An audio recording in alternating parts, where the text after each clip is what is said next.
एक बार की बात है, एक गांव में एक साधु रहता था। वह भीख मांगने जाता और जिसके घर में गधा देख लेता, उसे वहां से चोरी कर लेता था और उन गधों को बाजार में बेच देता था। गांव वाले बहुत परेशान थे कि आखिर में ये गधे कौन चोरी कर रहा है। गांव वाले आपस में सलाह की कि इस गधे चुराने वाले को किसी भी तरह से पकड़ डीडीचना है। एक किसान ने खेतों में काम करने के लिए एक अच्छा गधा लाया था। साधु फिर से गांव में भीख मांगने के लिए निकला। साधु ने देखा, किसान का गधा तो बहुत अच्छा है। साधु सोचने लगा कि इस गधे को मैं अगर चोरी कर लूं तो मुझे इस गधे के काफी पैसे मिलेंगे। साधु ने उस गधे को भी चोरी कर लिया और साधु को उस गधे के अच्छे दाम मिल गए। साधु कहता है कि ऐसे ही मेरा ये काम चलता रहे तो मुझे कुछ करने की जरूरत ही नहीं पड़ती ढेगी। किसान अपने जब खेतों में काम करने के लिए गधे को लेने के लिए तबेले में गया तो किसान देखता है कि तबेले में गधा तो है ही नहीं। किसान ने गांव वालों को इकट्ठा किया और गधा चोरी की बात बताई। गांव वाले चोर का कोई अता पता नहीं लगा पाए और गधा चोरी होने का सिलसिला चलता ही रहा। आखिर में गांव वाले हार थक कर गांव के सरपंच के पास सभी गांव वाले गए और अपना दुख बताया।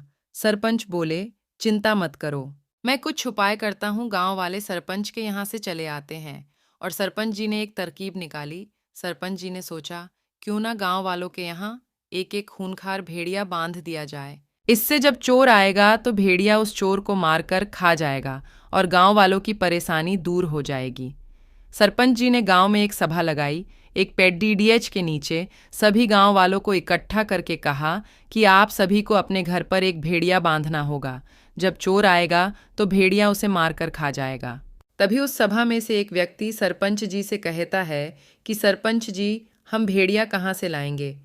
सरपंच जी बोले कि हमारे गांव से थोड़ा चलने पर एक जंगल है, वहां से भेड़िए लाएंगे। कुछ लोग तो सरपंच जी की बात पर डर गए।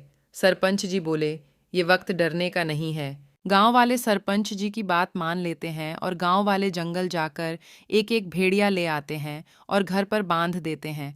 तभी साधु चोरी करने आता है और साधु को पता तो होता नहीं है कि यहाँ गधे की जगह भेड़िए बंधे हुए हैं। जैसे ही साधु रस्सी खोलने के लिए हाथ आगे बढ़ाता है, वैसे ही भेड़िया हाथ मुंह में दांतों से साधु का हाथ चबाता है और साधु बहुत तेज चिल्लाता है।